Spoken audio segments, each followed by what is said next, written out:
Okay. We're good? Good. Yep. So we're here with Elena Cardone. I just got finished interviewing your husband. Mm-hmm. You know, Grant is on hustle 24/7, right? He's always bringing it. Mm-hmm. And, you know, you're his wife, you're at home with him. I can only imagine what that's like. How do you deal with it? What is life like together with you guys? Well, it's constantly an adventure. It's constantly something you have to be able to be agile and be used to change.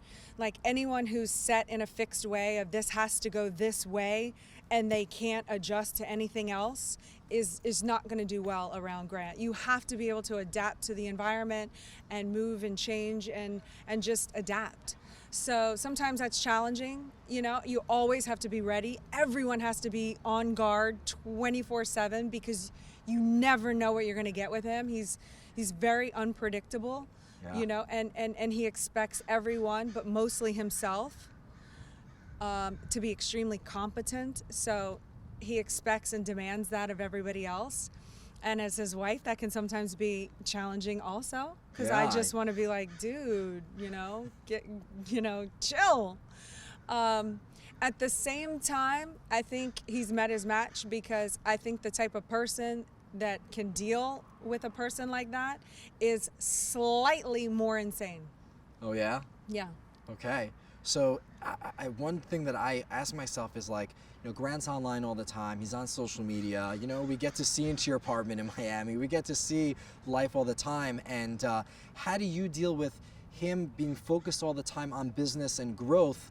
You know, there's a lot of people in relationships. It's always a challenge. Mm-hmm. You know, you have a relationship. You want to invest in the relationship, and at the same time, you're investing in the business. Like, how do you guys balance that? How do you make it work?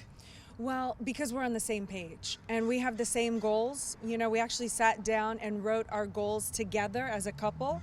Of course, I have my individual goals as well. But in the beginning of our marriage, we didn't have that clearly defined. Mm-hmm. So I was busy doing my thing, he was busy doing his thing, and I think that could kind of cause a strain.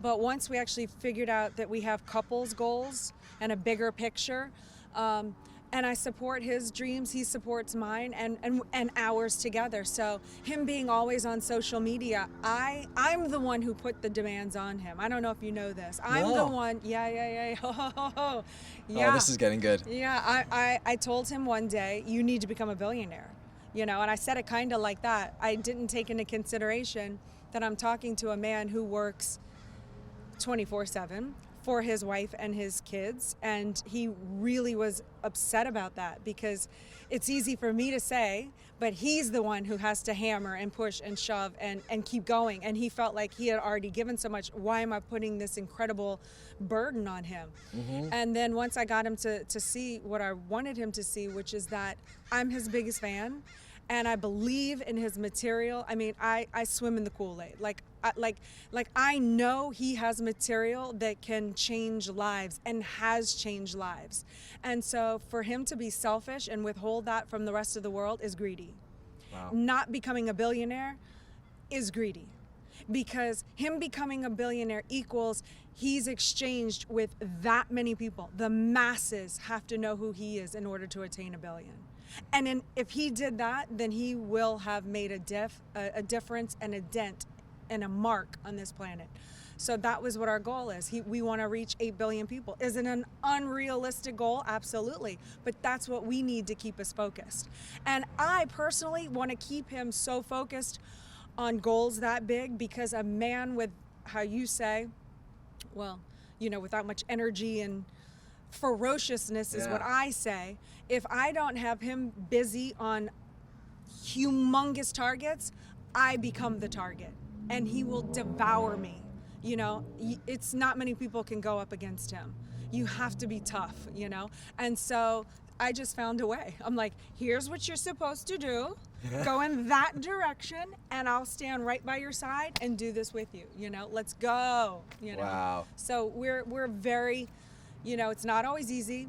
It's not always perfect, but it's like how Beyonce says, you know, we're perfect for each other. Yeah. You know, you guys definitely seem perfect for each other. So if you could give a piece of advice for, you know, doesn't matter whether it's a woman supporting the man, a man supporting the women, and whatever the dynamic of that relationship is, if one person is extremely type A and wants to like take over the world, give value to the world, that kind of thing, and the other person sometimes feels like, well, you're maybe not giving me enough attention, right? I hear that a lot when I talk to, to entrepreneurs.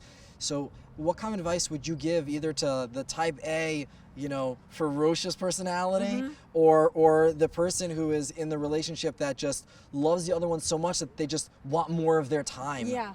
Well, I've been asked that question probably the most of any question I've ever been asked. And here's the twofold answer. For the guy that doesn't spend enough time, it happens in our relationship maybe once a year where I'm like, Grant, like you have to put in some of the romance part. I'm not talking about the sexual stuff. That's all fine.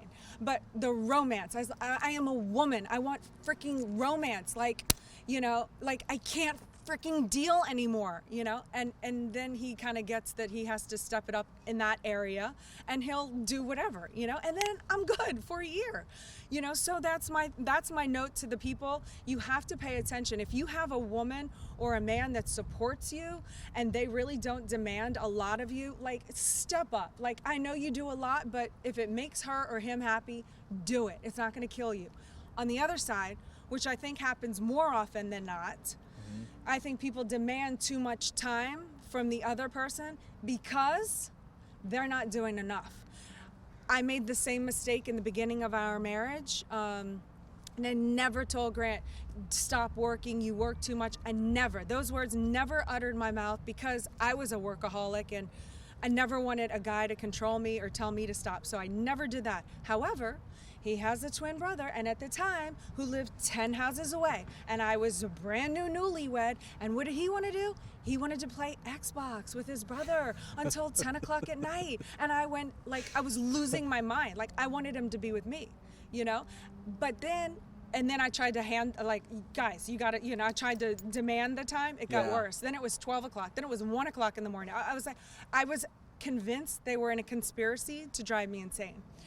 But I realized in that, I was like, okay, we're either going to end in a divorce, which I see why divorces happen, or I have to handle myself. What can I control? I can control myself, and I'm really looking to him to fulfill a void in me.